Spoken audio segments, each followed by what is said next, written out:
The next command which I am going to cover is a trim command. The shortcut key for trim command is tr. Trim command जो है इसकी मदद से आप अपने objects की जो एक्स्ट्रा अनवांटेड पार्ट है उसको आप रिमूव कर सकते हैं। लाइक अगर ये आपके पास एक केस है जिसके अंदर ये मेरे पास एक ऑब्जेक्ट है और ये मेरे पास एक लाइन है और मुझे इस पर्टिकुलर पोर्शन को रिमूव करना है, तो जब मैं ट्रिम की कमांड यूज़ करूँगा तो मेरे पास ये मेरी जो रिक्वायर्ड शेप है वो इस तरीके से आ जाएगी, तो एक्स्ट्रा जो एक्सेस पार्ट है वो रिमूव हो जाएगा। So it's a demo time. ये मेरे पास डिफरेंट शेप्स ड्रा की हुई हैं और यहाँ पे मेरे पास मॉडिफाई के पैनल के अंदर ट्रिम की कमांड का टूल अवेलेबल है। मैं इस पर क्लिक करूँगा और मेरे पास ट्रिम की कमांड एक्टिव हो जाएगी। अब यहाँ पे मेरे पास ऑप्शन आ रही है सेलेक्ट द ऑब्जेक्ट्स और सेलेक्ट एट ऑल। तो फिलहाल बाय डिफ़ॉल्ट जो ऑप्शन सेलेक्ट ऑल की है मैं उसी के साथ जाऊँगा और यहाँ पे किसी भी ऑब्जेक्ट को सिलेक्ट किए बगैर एंटर प्रेस कर दूँगा और अब मेरी ट्रिम की कमांड एक्टिव हो जाएगी। अब मैं जिस पर्टिकुलर भी पार्ट पे क्लिक करूँगा वो उसको ट्रिम कर देगा और मेक श्योर कि जिस भी पार्ट को आप ट्रिम करेंगे वो क्रॉसिंग पॉइंट होना चाहिए, मतलब वो किसी पर्टिकुलर पॉइंट को क्रॉस करना चाहिए। लाइक अब ये जो मेरे पास एक लाइन है ये किसी भी पॉइंट को क्रॉस नहीं कर रही, तो ये इसको ट्रिम नहीं कर पाएगा। इस तरह के पार्ट्स को फिर आप इरेज की कमांड से इरेज कर लेते हैं। तो ऐसे सब पार्ट्स जो आपके किसी क्रॉसिंग पॉइंट पे आते होंगे ये उसको ट्रिम कर देगा bye using the trim command. Okay, और इसी तरीके से अगर मैं यहाँ पे फेंस पे क्लिक करता हूँ जी, और ये देखें अब जहाँ जहाँ जिस पार्ट पे मेरी फेंस ड्रा होती जाएगी मेरा वो पोर्शन जो है जिसके ऊपर से फेंस गुजरी होगी वो उस पार्ट को इरेज कर देगा। अगर मैं यहाँ पे क्रॉसिंग पे क्लिक करता हूँ तो अब जोन जोन सा भी ऑब्जेक्ट मेरे इस क्रॉसिंग पॉइंट से पास करेगा वो उन सब ऑब्जेक्ट्स को रिमूव कर देगा। So let's type the control G और alright. So I'm again using the trim command, but this time I select this object. But before selecting this object, let's draw some geometry over there. So I'm click over the line command and draw some lines here.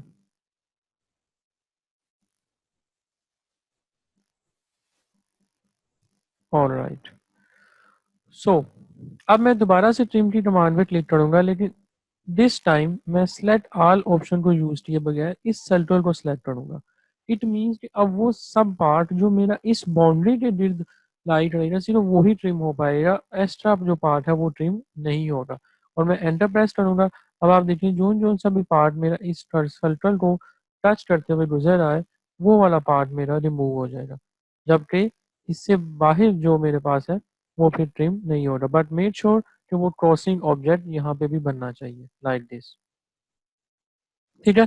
सो बेहतर जो option है वो यही है कि जब भी आप ट्रिम की कमांड यूज करें आप 2 टाइम्स एंटर प्रेस करें, मतलब फर्स्ट टाइम जब आपने ट्रिम की कमांड टाइप की या फिर आपने सेलेक्ट की और उसके बाद आप एक दफ़ा और एंटर प्रेस करें और फिर आप उसको बाय डिफ़ॉल्ट जो ऑल ज्योमेट्री सिलेक्टेड है आप उसको ऑप्शन को यूज़ करें ताकि आप इजीली इस कमांड को यूज़ कर सकें।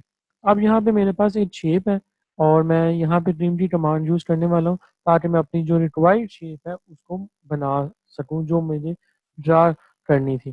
तो ये कुछ एक्स्ट्रा पार्ट है जो मुझे नहीं चाहिए अपने इस ऑब्जेक्ट के अंदर। तो I am click first the enter key और अब मैं उस अनवांटेड पार्ट को रिमूव कर दूंगा जो मुझे नहीं चाहिए अपने इस शेप में।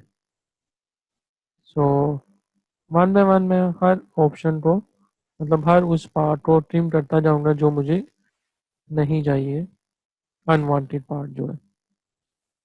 तो ये मेरी जो शेप है वो बन चुकी है। अब यहाँ पे कुछ ऐसे माइनर से पॉइंट्स हैं जो कि ट्रिम नहीं हो पाएंगे जस्ट बिकॉज ऑफ कि वो किसी पॉइंट को क्रॉस नहीं करे, तो आप सिंपली उनको सेलेक्ट कर दें, डिलीट की प्रेस कर दें और वो आपके सारे ऑब्जेक्ट्स डिलीट हो जाएंगे लाइक दिस। तो ये जो मेरी रिक्वायर्ड शेप थी वो बन जाएगी by using the trim command. Okay, now let's move to another command that is the stand command. और इसी ट्रिम के पैनल के नीचे आपको एक स्टैंड की कमांड मिलती है जो कि बिल्कुल ट्रिम कमांड के रिवर्स काम करती है, जो आपके जो पार्ट आपने ट्रिम किया होता है उसी को वापस रीगेन जो है वो कर सकती है। मतलब अगर मैं स्टैंड की कमांड पे क्लिक करता हूँ और अब मैं एंटर प्रेस करूँगा और जब मैं इस पे क्लिक करूँगा तो ये देखिए मेरी जो लाइन है वो स्टैंड हो जाएगी। बट इस पर्टिकुलर केस में जो ऑब्जेक्ट आपका जिस पर्टिकुलर पॉइंट को पास करते हुए किसी एक ऑब्जेक्ट के ऊपर फॉल करेगा, सिर्फ वो उसी को ही स्टैंड करेगा। लाइक अगर मैं इस सर्कल पे क्लिक करता हूँ तो ये इसको स्टैंड नहीं कर पाएगा, क्योंकि यहाँ पे कोई अदर ऑब्जेक्ट नहीं मिल रहा है इसको कि वो उसको उसके ऊपर गिरा सके, फॉल कर सके। अब अगर मैं इस लाइन पे क्लिक करता हूँ तो ये देखें ये उसको स्टैंड करती जाएगी जब तक उसको नेक्स्ट पॉइंट मिलता रहेगा। अब इससे आगे ये मूव नहीं करेगी। तो ये है हमारे पास स्टैंड की कमांड। स्टैंड की कमांड को आप एज अ ट्रिम कमांड भी यूज़ कर सकते हैं, और इस पर्पज़ के लिए आप अगर अपने कीबोर्ड से शिफ्ट की प्रेस करेंगे और फिर जो आपकी स्टैंड की कमांड है वो एज अ ट्रिम की तरह काम करना शुरू कर देगी, लाइक दिस। तो आप जैसे ही शिफ्ट की प्रेस करेंगे तो आपकी कमांड से वो पार्ट जो स्टैंड था वो अब आपका रिमूव हो जाएगा।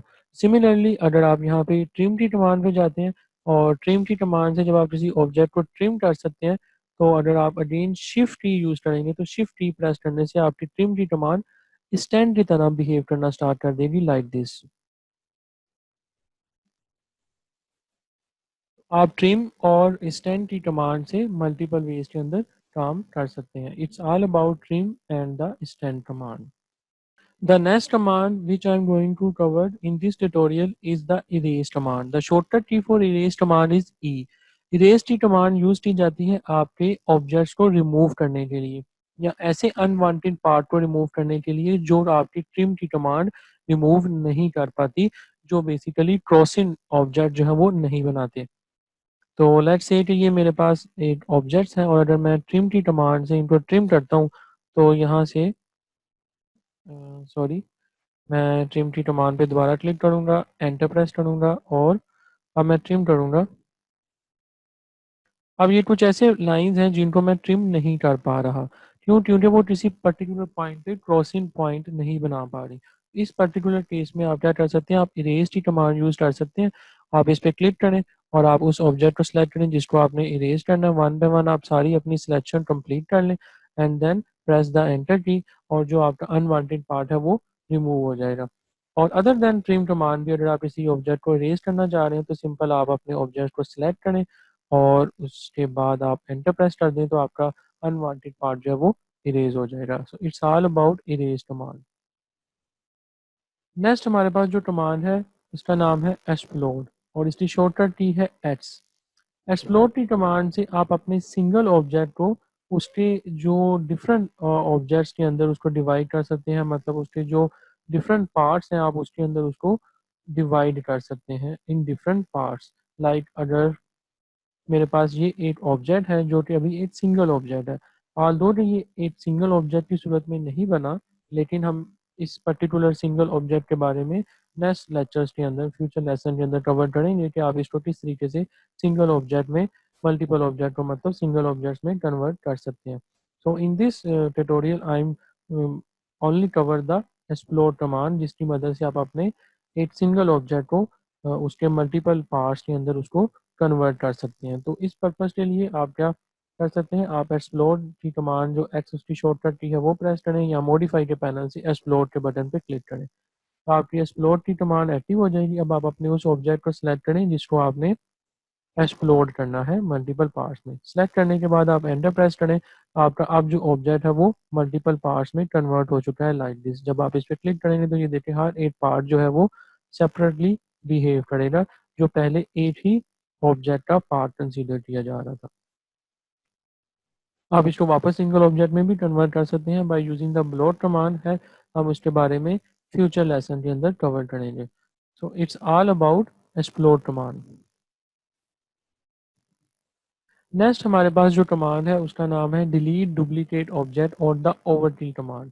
तो ऐसी लाइन जो आपकी एक ही लाइन के ऊपर ड्रा की जाती हैं डिफरेंट टाइप्स ऑफ ज्योमेट्रीज को बनाने के लिए, तो आप उनको one by one manually select करके भी डिलीट कर सकते हैं, but it's a better way कि आप ओवरकिल की कमांड को यूज़ करें और उसकी मदद से आप सारी जो डुप्लीकेट ज्योमेट्रीज हैं आपकी उनको आप डिलीट कर दें। तो लेट्स ट्राई ओवर हेयर। ये मेरे पास एक ऑब्जेक्ट है और मैं यहाँ पे एक कंस्ट्रक्शन करता हूँ अराउंड, यहाँ से मैं डिस्टेंस स्पेसिफाई करता हूँ लेट्स से 47 और अब यहाँ पे मैं एक लाइन ड्रा करता हूँ अराउंड 145 और मैं इसको इस पर्टिकुलर लाइन के साथ अटैच कर दूंगा and press the enter key और ये मेरी ये शेप कंप्लीट हो चुकी है। अब आपको पता है कि यहाँ पे मैंने एक लाइन ड्रा की है जो कि डुप्लीकेट कर रही है, जो कि मेरे सिर्फ इस ऑब्जेक्ट को कंस्ट्रक्ट करने के लिए मुझे बनानी पड़ी।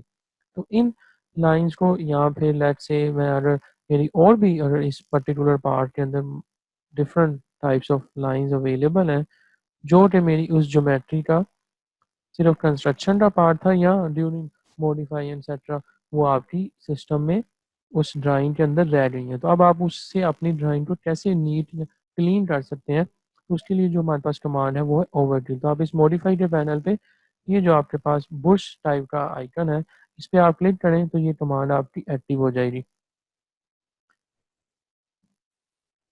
ठीक है, आफ्टर एक्टिवेटिंग दिस कमांड आप अपने ऑब्जेक्ट्स को सिलेक्ट करें जिसके अंदर आपकी डुप्लीकेट कमांड्स जो हैं मतलब डुप्लीकेट और ज्योमेट्रीज जो है वो एग्जिस्ट कर रही हैं। आप अपनी सारी ड्राइंग को सिलेक्ट कर सकते हैं ताकि जो भी ओवरराइट आपकी कमांड्स हैं वो सारी की सारी रिमूव हो जाएं। तो सिंपल आप सिलेक्ट करने के बाद एंटर प्रेस करें और देन आप सिंपली ओके पे क्लिक कर दें तो वो सारी लाइन जो डुप्लीकेट थी वो सब की सब आपकी रिमूव हो जाएंगी और यहाँ पे देखिए अब सारी की सारी सिंगल लाइंस रह गई हैं। Okay, so it's all about overkill command.